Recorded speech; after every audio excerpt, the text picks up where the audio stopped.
ready for it. Thrilled for it. Presenting Franks with Turbo Booster Jet Engine. Nexa. Sunrisers. The one day their bowling turns up and gets the team to a below par score, at least that's what we thought, with 133 for 7 runs, plays spoil sport. That huge turnout at Hyderabad has to go home disappointed, and they go home now with the confirmed knowledge that SRH are out of the race for the playoffs. Real shame for last season's runners-up, for a team that we thought had improved at the auction, and they join CSK and Rajasthan Royals now as just, at best, party spoilers for the remainder of the league phase. So on Nexa presents ESPN Cricket for Timeout. If you have a few questions, get ready and load them and fire them in. I'll put them to Katey Martin, Varun Aaron, and ESPN Cricket Info's Dustin, Silgardo. Sunrisers would really be feeling, damn, I mean, today was our day. We'd have got a couple of points. Maybe still wouldn't have been enough for the playoffs. But I guess it is, in fairness, a reflection of their season that they were just not good enough, Katey. Nothing like the team we saw last year. Yeah, exactly that. It was an improved performance, but sometimes it's a little bit too late. And I think it probably took them halfway through the tournament to realise that their approach with the batting might not necessarily be similar in what worked last year. And I think they learnt to adapt. But yeah, I think that spin option, that really key spinner, which we've seen with teams having success, that's something that they're going to need to look at next year. They didn't seem like they were overly keen to address that issue. Yes, Adam Zampa as an international acclaimed spinner came in and there was an injury there. But it seemed like they went, yeah, we'll keep playing like last year. I think I'm already going to big picture here because this is the end of the Sunrisers campaign officially. Now, can one season's success, one season's complete failure be cancelled out and they'll still play the same way? Or is there some self-assessment and retrospection needed? No, I definitely think there will be some soul-searching because you have to put into the equation of what conditions dictate to you. You can't be like, we're going to play one style because if there are no conditions, if the conditions don't support you, you're going to be found wanting, which they have been this year. I think the best template is that of a GT or an MI, because they're playing tomorrow, that they have the players to combat conditions as well. They have 2 or 3 options in any condition given to them. But Sunrisers, I think if the conditions don't favour them, then they're always found wanting as a batting unit. Have they also been surprised, I wonder, by conditions, but even at home? Maybe, but it's been a strange season because I keep looking back at the numbers and they actually lost as many wickets over the first 10 overs last season as they did this year, more or less. But this season, not only did they lose wickets early, but they also scored slowly. I mean, they were one of the slowest scoring teams in the power play. So it's not like you've lost a bunch of wickets, but your power play, like Punjab have lost a whole lot of wickets in the power play, but they're going over 10 in the power play. So it balances out. But Sunrisers, you look at power play stats or first 10 over stats, they've gone same number of attacking shots as last year, but this year less runs also. And in addition, as many wickets. Yeah, that comes down to conditions, I guess. The amount of boundary balls they were getting and executing, along with the wicket balls, haven't come. Here, I think there was a high percentage of dot balls also for the Sunrisers. In comparison, there weren't any 4s. They were essentially attacking for 6s when we compared them to GT. But I want to come to the conditions aspect. And from what I gather, there is an element of surprise by the Sunrisers themselves as to how they didn't necessarily get 7 flat batting tracks. They still have a home game left. But they would have thought 6 flat batting tracks. That's the team we bought at the auction. That's not what we got. This is like the theme of the IPL, isn't it? Give us the wicket that we want. But I think you have to be able to adjust the conditions. We've said that all year, all IPL, and the best teams have done that. And it's been built around that sort of person that can control the middle overs. And I think Klaassen's striked, and he's striked all right, but I don't know if anyone's really had a massive score. We've had a couple of hundreds. Ishan as well as Abhishek have had those big hundreds, but it's also you work out what you need to do against batters like that. And I think the more exposure that they've been getting, the more that people have now got an idea on how to bowl to them. And I think then condition dependent, they haven't made those adjustments as well. Actually, that name you mentioned, I wonder how much of the story is there. Klaassen, as one of the first big price retentions. And I don't like bringing up price because I know it's not fair on players, at least at the auction.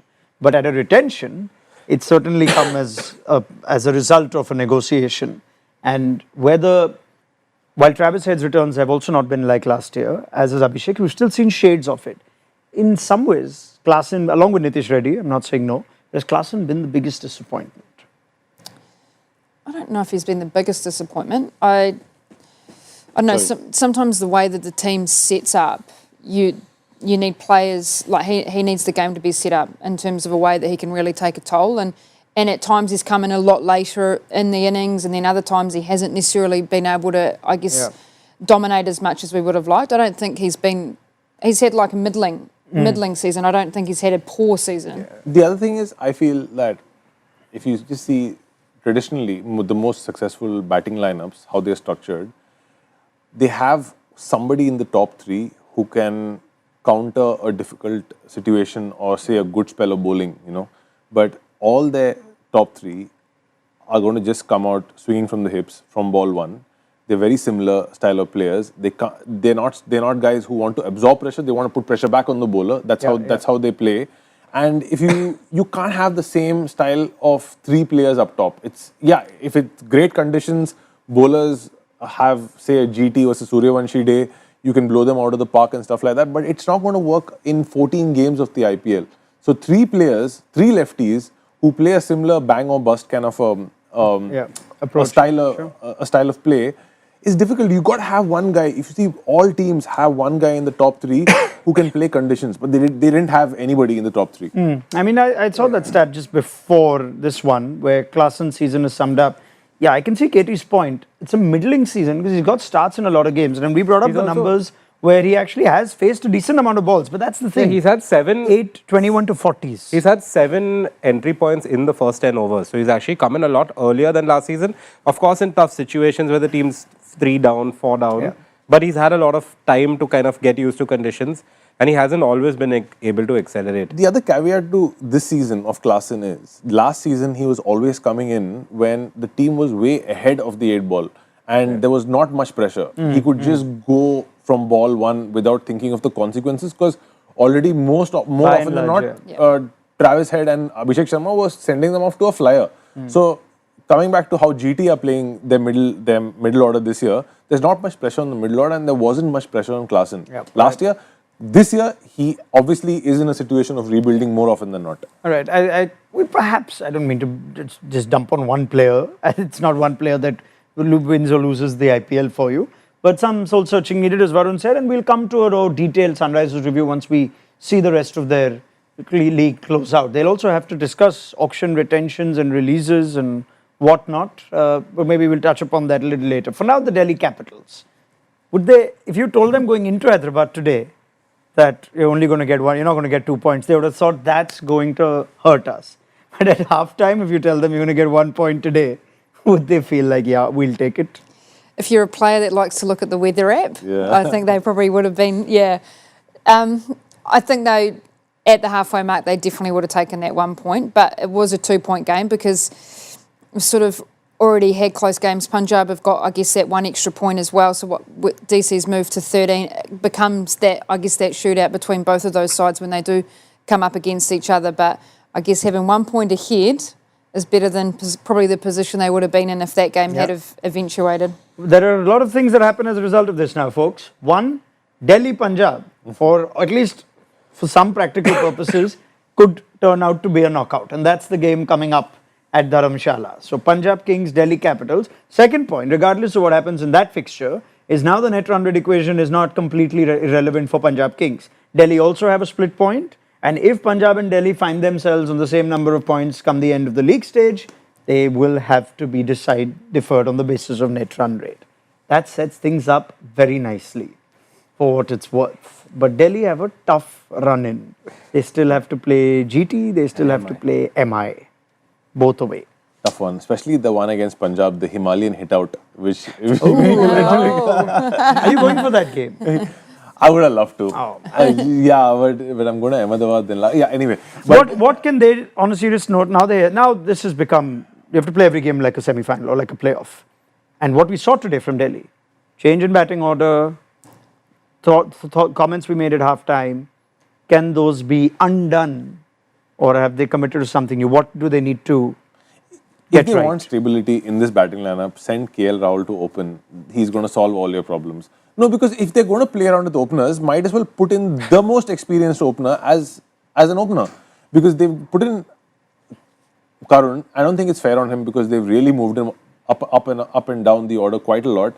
So if you're making radical changes a lot, put in the guys who are most suited to and who've taken the pressure. And we all know KL Rahul, how much he's moved up and down the order in other teams. The one thing today, I think, is that Ashutosh has to be in the team. Yeah. So let him open. Then, goodness me, they've played 64 openers. But I think that he has to be in the team, and then they can use that impact sub a little bit more strategically. Both points that were discussed, and Delhi Capitals, I hope they're watching. Dustin, do you have anything else to add on Delhi Capitals? What they need? There's going to be a challenge in Dharamshala. Remember, they have to face Arshdeep, and Arshdeep was swinging the ball around Very good point. a lot in the last game, and I think that top order versus Arshdeep could be the story of that game, and Jansen. If Harshdeep is swinging, then imagine what Stark can do. There is that as well. Yeah, that's going to be fun. And Few this is Scrub again, and few left-arm Arya. paces, this is again an evening fixture, and we heard what the players said Bowling yesterday. in Dharamshala is so much fun as a fast bowler. That ball flies off. Like you can, when you see it go into the keeper's gloves, keeper standing at 30 yards. It's Did like you see Avesh Khan and Prince Yadav and Mayank Yadav yesterday? They were not enjoying it one bit. I think I was traveling. I think Arshdeep said that when the temperature dropped in the night, that's when the ball started hooping. So it did a lot, and Katie was with us for that. When it cooled down, it did a lot more, which is exactly what she said. I almost wonder that toss is going to be so important. Yeah. Because we saw the difference in terms of swing in that second innings. It's actually a bat-first venue now, isn't it? Yeah, it looks like it. And I think statistically, everyone thinks because of the small boundaries, and that historically there's probably been a little bit more grass on it than what we saw the other night. I think it's a bat first, and then try and use that extra movement with the ball second. Yeah, I remember one Delhi Red Devils game versus Punjab Kings. I mean Kings 11 back then. Ryan Harris would have bowled 24 length balls the whole game, and he did not bowl a single bouncer, york or anything. The ball is moving that much. Okay, I'm going to take a few questions very quickly since you guys have stayed wide awake to join us, which is nice. Let's take it. Now, this is a funny one, but one of our viewers wants to know, how do you define a good drainage system? AG says, what exactly is a good drainage system? How do you implement it? Can you explain this? Always want to know for a long time. I guess he's also asking, why isn't the Sunrisers drainage that good that we can start the game even after we've had about 35-40 minutes of no rain? Is this actually real cricket geek chat? Well, in New Zealand, interestingly, around the blocks where the covers are, because we've got about 100 less ground staff, they have like pipes down there, so it's a lot quicker to push the water off the main turf. But if it's sand-based, that's when it's easier. The water just sort of can go into the sand, whereas India not. It's more a bit that dirt rather than sand-based. So that's the main way of being able to dry ground quicker. Apart from also having 400 ground staff and about 50 tents that can cover the whole ground. Yeah, but in Chinnaswamy and Dharamshala now, they have the system which you're talking about. So if you see at the Chinnaswamy, because a lot of games get rain affected at Bangalore every year. This year maybe less, but Sunrisers we don't see that many games get affected in Hyderabad with rain. But Bangalore and Himachal have the same system. It dries up within half an hour. I would like to see every ground have this. I mean, Lord knows the BCCI has the resources to do it, and I think the franchises should want it. You certainly don't want rain to play spoil Delhi sport. wanted some rain tonight for sure. Yeah. You see Munaf Patel skipping through the park.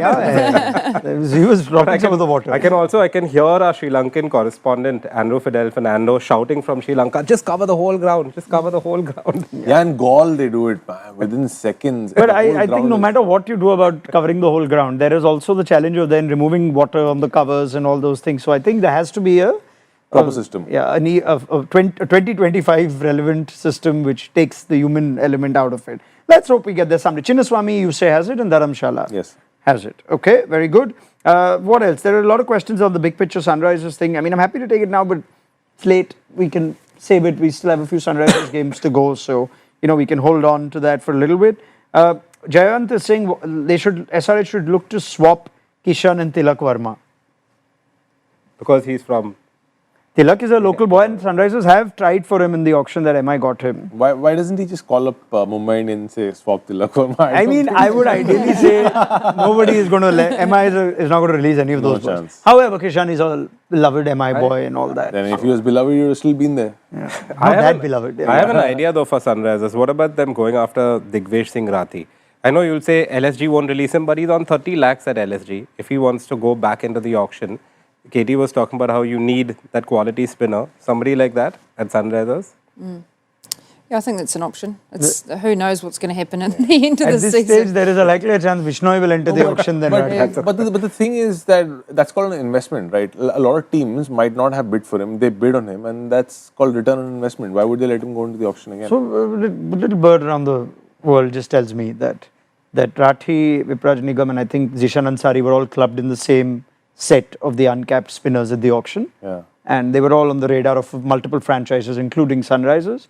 And Zishan came first, so they backed it. So at that time, nobody could prophesize which one of these three is going to have a good season, which one may not. So one of those things. The other factor at Sunrisers is Daniel Vittori's the coach, and he's New Zealand's arguably greatest ever spinner. And so to have someone like him that can help you as a spin option, that has a bit of talent, I've probably been surprised in a way that they haven't gone as well in terms of having that spinner. But I wonder how much Adam Zampa's injury cost them as well. Had he been fully fit, I believe even the games he played, he wasn't fully fit.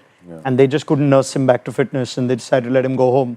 But if you can assume a fit Zampa, there is a place for an overseas in that team. You could easily find it. he's so accurate through the middle. The amount of he just brings the stumps into play as a wicket taker as well. So yeah, potentially that was one of the things that could have been a difference as well. Well, work for Vittori and Muthaiya Muralidharan, couple of half-decent spinners to figure out in the time that they do have towards the end of this season as well.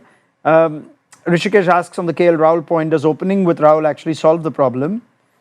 Could Karun and Porel open? Okay, there's a lot of things here. Porel should open in the power play. Power play has been one of their issues. Porel's one of the few players who can actually get them off to a good start, which in fairness he has. He sometimes can get stuck outside, but he does get them starts in the power play. Yeah, today it just didn't seem right. Something about the way they set up today didn't seem right. I wouldn't have removed Porel from their opening slot. But I'm saying if you're going to change up openers, I think the only person who can answer your problems as an opener would be KL Rahul, because he's the best opener in that team. I love this. I love it. It's the way I would have gone. Yeah.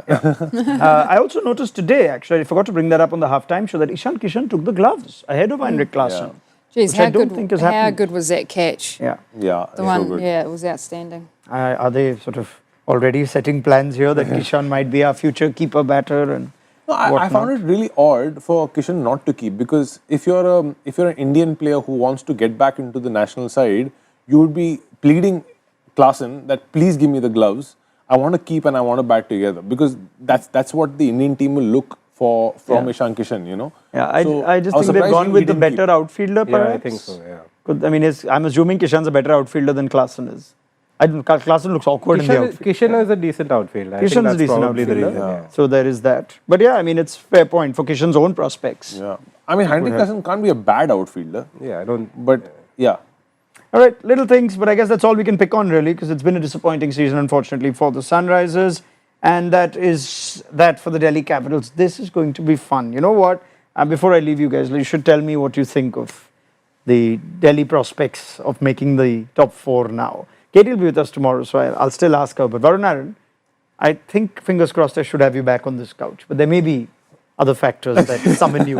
So if that happens, then I must at least say thank you very much for all your time on the couch. And I will see you again very soon. Perhaps before this tournament ends, but if not very soon on Cricket Info. Always a pleasure to be. You know who else is joining you in your last dance today, potentially? It's Dustin. Dustin's done. Done and Dustin. On this show, yeah. Have you been thinking about that all day or the last hour? No, they've used this like 14 times. See, it's always someone who hasn't heard it right before. So there you go. Done and Dustin, thank you very much. Look forward to Matt Roller returning. You can take some well-earned time off. Katey Martin, let's hope you get a cracker tomorrow. Oh, how good's it going to be? That's gonna be See, fun. I'm saying MI and he's saying GT, so yeah. So let's see. And I'm Let's see saying what 1 happens. point each. Oh, you're saying 1 point. Oh man. There is indeed There's some weather bad predicted. weather forecast But for tomorrow. we're all in Mumbai. We live in Mumbai, the two of us at least, and we've not seen any indication of rain. Could be one of those random showers. Yeah. Rarely has there been a complete Washout. pour down Yeah. for hours in Mumbai. And I don't know what kind of base the Wankhede has, sand or dirt or whatever, but I don't recall at the top of my head a washout at the Wankhede. That's not going to happen. Varun, at the Wankhede tomorrow, enjoy it. Katey Martin, back with us tomorrow. Look forward. Dustin, take care. Thank you very much. MI versus GT. Could we potentially see a dress rehearsal of at least a qualifier, if not the IPL final 2025? Join us for build-up just before the toss on Nexa Presents ESPN Cricket Info Timeout. Good night.